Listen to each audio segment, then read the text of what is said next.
بسم اللہ والحمد للہ والصلاة والسلام علی رسول اللہ اما بعد فاعوذ باللہ من الشیطان الرجیم بسم اللہ الرحمن الرحیم تلک الرسل فضلنا بعدهم على بعد منهم من کلم اللہ ورفع بعدهم درجات صدق اللہ مولانا العظیم۔ نہایت محبت و عقیدت کے ساتھ درود و سلام کی نذریں پیش کر لیں۔ اللہم صلی علی سیدنا و مولانا محمد بارک وسلم صلو علیہ صلاۃ و سلاما علیک یا رسول اللہ صلی اللہ تعالی علیہ وسلم۔ تیسرے پارے کا تفسیری خلاصہ دیکھیے، اللہ تبارک و تعالی نے مخلوقات میں درجہ بندی رکھی ہے۔ سال کے 12 مہینوں میں جو فضیلت رمضان شریف کو حاصل ہے وہ باقی مہینوں کو حاصل نہیں۔ رمضان شریف باقی 11 مہینوں سے افضل ہے، پھر اس کی ہر رات برابر نہیں ہے۔ آخری عشرے میں ایک رات ہے جو 1000 مہینوں سے افضل ہے۔ کیا پہلے عشرے کی کوئی رات لیلۃ القدر کے مثل ہے؟ نہیں ہے۔ ہفتے کے دنوں میں ہر دن برکت والا، رحمت والا ہے، لیکن جو شان جمعۃ المبارک کی ہے وہ باقی دنوں کی نہیں۔ پانی انسانی وجود کی ضرورت۔ بعض علاقوں کے پانی بڑے میٹھے ہیں، مفید ہیں، لیکن جو شان آب زمزم کی ہے وہ باقی پانیوں کی نہیں ہے۔ آب زمزم سردار ہے دنیا کے تمام پانیوں کا۔ اللہ تعالیٰ نے بعض چیزوں پر فضیلت دی ہے۔ اسی طرح اللہ کریم نے انسانوں میں بھی فضائل تقسیم کی ہیں۔ عام انسانوں سے مسلمان افضل ہیں، مسلمانوں میں اولیاء افضل ہیں، اولیاء سے صحابہ افضل ہیں، صحابہ سے انبیاء افضل ہیں، انبیاء سے رسول افضل ہیں، رسولوں میں اولو العزم پیغمبر افضل ہیں، اور اولو العزم پیغمبروں میں سب سے بلند مقام ہمارے آقا کریم صلی اللہ تعالی علیہ وسلم کا ہے۔ سب سے اولا وہ اعلیٰ ہمارا نبی، سب سے بالا وہ اعلیٰ ہمارا نبی، خلق سے اولیاء، اولیاء سے رسول، اور رسولوں سے اعلیٰ ہمارا نبی۔ تلک الرسل فضلنا بعدهم علی بعد منهم من کلم اللہ ورفع بعدهم درجات۔ یہ رسول ہیں کہ ہم نے ان میں ایک کو دوسرے پر افضل کیا، ان میں کسی سے اللہ نے کلام فرمایا، اور کوئی وہ ہے جسے سب پر درجوں بلند کیا۔ آیت نمبر 254 میں فرمایا ہے کہ قیامت کے دن لین دین، دوستی اور سفارش نہیں چلے گی، اور کفار ہی حقیقت میں ظالم ہیں۔ قرآن کی عظیم آیت جو آیت الکرسی کے نام سے معروف ہے، یہ آیت قرآن کی سردار ہے۔ اس میں اللہ تعالیٰ کی توحید، شان جلالت اور وسعت قدرت بیان کرتے ہوئے یہ بھی فرمایا گیا ہے کہ اس کے اذن سے ہی اس کی بارگاہ میں شفاعت ہوگی۔ آیت نمبر 258 میں حضرت ابراہیم علیہ السلام کے نمرود کے ساتھ اس مناظرے کا ذکر ہے، جس کے نتیجے میں وہ لاجواب ہوا۔ یعنی جب ابراہیم علیہ السلام نے یہ کہا کہ اللہ سورج کو مشرق سے نکالتا ہے، تجھے اگر خدائی کا دعویٰ ہے تو اسے مغرب سے نکال لے۔ آیت نمبر 273 میں فرمایا کہ صدقات و خیرات کے حقدار وہ لوگ ہیں جو جہاد فی سبیل اللہ یا دین کے کسی کام، مثلا دین کی تعلیم و تعلم میں مشغول ہوں، اور انہیں طلب معاش کی فرصت نہ ہو، اور وہ اتنے خوددار ہوں کہ وہ لوگوں سے مانگتے نہ پھریں، اور ان کی حقیقت حال سے نا واقف آدمی انہیں مالدار سمجھے۔ آیت نمبر 274 میں فرمایا کہ سود خور کی مثال ایسی ہے جیسے کسی شخص کو شیطان نے چھو کر مخبوط الحواس کر دیا ہو۔ پھر فرمایا کہ سود کی حرمت کا حکم آنے کے بعد سود کا لین دین چھوڑ دو۔ ماضی کی خطا معاف ہے، البتہ اگر کسی شخص کے دوسرے کے ذمے سابق مالی واجبات ہوں تو اصل زر لے لے اور سود چھوڑ دے۔ آیت نمبر 282 میں مالی معاملات اور تجارت و لین دین کے چند بنیادی و اساسی اصول بیان کیے گئے ہیں۔ وہ بنیادی اور اساسی اصول جو قرآن عظیم میں بیان کیے گئے ہیں انہیں توجہ سے سنیے اور یاد رکھیے۔ نمبر 1 دستاویزی شکل دو۔ نمبر 2 ادائیگی کا وقت مقرر کرو۔ نمبر 3 مالی معاملات کی دستاویز لکھنے پر قدرت رکھنے والے کو اپنے مسلمان بھائی کی لکھنے میں مدد کرنی چاہیے۔ نمبر 4 تحریر لکھوانا قرض خواہ کی ذمہ داری ہے۔ نمبر 5 تحریر لکھنے میں دیانتداری سے کام فرض ہے۔ نمبر 6 مقروض، نادان، کمزور یا تحریر نہ لکھوا سکتا ہو تو اس کا ولی تحریر لکھوائے۔ نمبر 7 تجارتی و مالی معاملات میں 2 مرد یا 1 مرد اور 2 عورتوں کو گواہ بنانا چاہیے۔ نمبر 8 گواہوں کو گواہی دینے سے انکار نہیں کرنا چاہیے بلکہ خوش دلی سے گواہی دینا چاہیے۔ نمبر 9 گواہوں اور دستاویز لکھنے والوں کو تحفظ فراہم کرنا معاہدہ کرنے والوں کی ذمہ داری ہے۔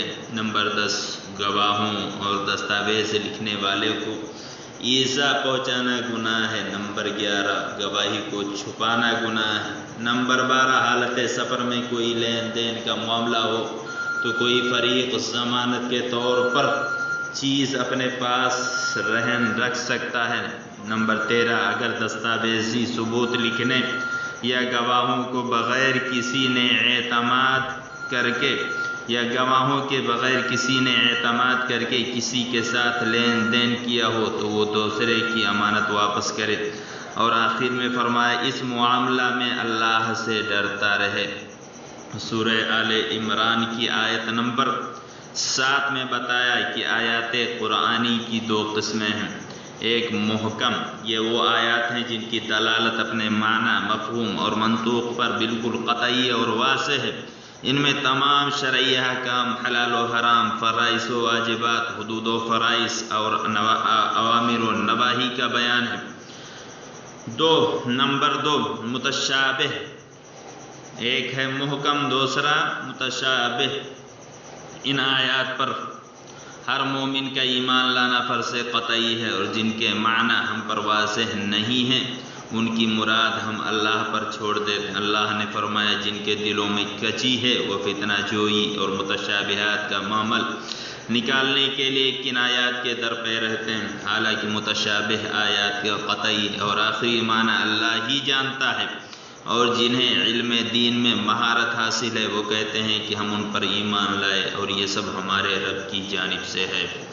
آیت نمبر 14 میں بتایا کہ انسان کی آزمائش کے لیے عورتوں اور بیٹوں کی جانب میلان، سونا اور چاندی کے جمع شدہ خزانوں، نشان زدہ گھوڑوں، چوپایوں اور کھیتی باڑی یعنی مال و متاع دنیا، مختلف زمانوں میں اس کی ظاہری صورت جو بھی ہو اس کی رغبت کو آراستہ اور پرکشش بنا دیا گیا ہے۔ یہ سب دنیا کی زندگی کا سامان ہے اور عمدہ ٹھکانہ صرف اللہ کے پاس ہے۔ اس کے بعد بتایا کہ ان سے بدرجہ بہتر اور پائیدار نعمتیں اللہ کے پاس ہیں جو جنت میں عطا ہوں گی۔ اگلی آیت میں مؤمنین مخلصین کا یہ شعار بتایا کہ جو یہ کہتے ہیں کہ اے ہمارے رب بے شک ہم ایمان لائے سو ہمارے گناہوں کو بخش دے اور دوزخ کے عذاب سے بچا۔ یہ لوگ صبر کرنے والے، سچ بولنے والے، اللہ کی اطاعت کرنے والے، اللہ کی راہ میں خرچ کرنے والے اور رات کے پچھلے پہر اٹھ کر اللہ سے بخشش کی دعائیں مانگنے والے ہیں۔ آیت نمبر 26 اور 27 میں اللہ تعالیٰ کی جلالت شان کو ان الفاظ میں بیان کیا گیا ہے۔ اے نبی صلی اللہ تعالیٰ علیہ وسلم کہیے اے اللہ ملک کے مالک، تو جسے چاہتا ہے ملک دیتا ہے اور جس سے چاہتا ہے ملک چھین لیتا ہے، اور تو جسے چاہتا ہے عزت دیتا ہے اور جسے چاہتا ہے ذلت میں مبتلا کر دیتا ہے۔ سب بلائی تیرے ہی دست قدرت میں ہے۔ بے شک تو ہر چیز پر قادر ہے۔ تو رات کو دن میں داخل کرتا ہے اور دن کو رات میں، تو زندہ کو مردہ سے نکالتا ہے اور مردے کو زندے سے، اور تو جس کو چاہے بے حساب رزق دیتا ہے۔ آیت نمبر 31 میں اللہ تعالیٰ کے رسول مکرم صلی اللہ علیہ وسلم کی عصمت شان کا ان الفاظ میں ذکر ہے۔ اس آیت میں واضح طور پر بتا دیا گیا ہے کہ اگر بندہ اللہ تعالیٰ کے قرب اور رضا کا طلبگار ہو تو اس کا فقط ایک ہی راستہ ہے، یعنی اتباع مصطفیٰ صلی اللہ تعالیٰ علیہ وسلم۔ آیت نمبر 35 سے حضرت مریم کا واقعہ بیان ہوا۔ عمران حضرت مریم کے والد ہیں اور ان کی والدہ کا نام حنا ہے۔ اللہ تعالیٰ نے فرمایا جب عمران کی بیوی نے عرض کیا اے میرے رب، جو عمل میرے پیٹ میں ہے اس کو میں نے تیرے بیت المقدس کی خدمت کے لیے دوسرے ذمہ داریوں سے آزاد رکھنے کی نذر مانی ہے، سو تو میری طرف سے اس نذر کو قبول فرما، بے شک تو بہت سننے والا خوب جاننے والا ہے۔ پھر جب اس کے یہاں لڑکی پیدا ہوئی تو اس نے عرض کیا اے میرے رب، میرے یہاں لڑکی پیدا ہوئی ہے، جبکہ امید یہ تھی کہ بیٹا پیدا ہوگا، اور اللہ خوب جانتا ہے کہ اس کے یہاں کیا پیدا ہوا، اور لڑکا لڑکی کے مثل نہیں ہو سکتا، اور میں نے اس کا نام مریم رکھا ہے، اور میں اس کو اور اس کی اولاد کو شیطان مردود کے شر سے تیرے پناہ میں دیتی ہوں۔ اس کے بعد اگلی آیات میں یہ بتایا کہ اللہ تعالیٰ نے مریم کو اپنی بارگاہ میں قبول فرمایا اور اسے عمدہ طریقے سے پروان چڑھایا، اور حضرت زکریا علیہ السلام تربیت کے لیے ان کے کفیل بنے، اور حضرت مریم کو بیت المقدس کے ایک حجرے میں ٹھہرایا گیا۔ پھر جب حضرت زکریا علیہ السلام نے مریم کے پاس بے موسم کے پھل دیکھے تو حیران ہو کر کہا اے مریم، یہ بے موسم کے پھل کہاں سے؟ حضرت مریم نے کہا یہ اللہ کی جانب سے ہیں۔ اس موقع پر حضرت زکریا علیہ السلام کے دل میں اولاد کی خواہش ابھری کہ جو رب مریم کو بے موسم کے پھل دے سکتا ہے وہ مجھے بھی بڑھاپے میں اولاد دے سکتا ہے۔ تب زکریا علیہ السلام نے اپنے رب سے دعا کی اور کہا اے میرے رب، مجھے اپنی طرف سے پاکیزہ اولاد عطا فرما، بے شک تو ہی دعا کا بہت سننے والا ہے۔ پھر جب زکریا علیہ السلام حجرے میں کھڑے نماز پڑھ رہے تھے، فرشتے نے انہیں بشارت دی، بے شک اللہ آپ کو یحییٰ کی بشارت دیتا ہے، جو کلمت اللہ یعنی عیسیٰ علیہ السلام کی تصدیق کرنے والے ہوں گے، سردار اور عورتوں سے رغبت نہ رکھنے والے ہوں گے، اور نبی ہوں گے۔ پھر حضرت زکریا علیہ السلام اور ان کی بیوی کو بڑھاپے اور بظاہر نا امیدی کی عمر میں بیٹے کی پیدائش کی نشانی بتاتے ہوئے یہ فرمایا تمہاری علامت یہ ہے کہ تم 3 دن تک اشاروں کے سوا لوگوں سے کوئی بات نہ کر سکو گے، اور اپنے رب کا صبح و شام کے وقت کثرت سے ذکر کرو۔ پھر اللہ تعالیٰ نے فرشتے کے ذریعے حضرت مریم کو بیٹے کی بشارت دیتے ہوئے فرمایا کہ ان کا نام مسیح عیسیٰ بن مریم ہے۔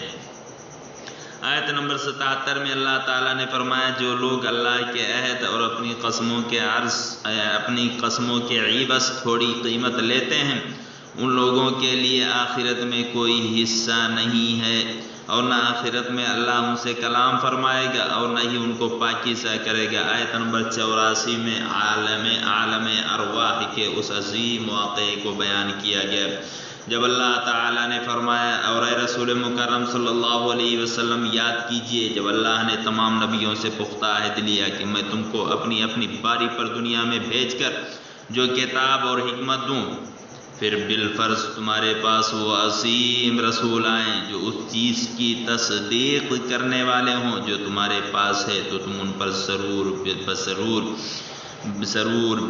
ایمان لانا اور ضرور ان کی مدد کرنا۔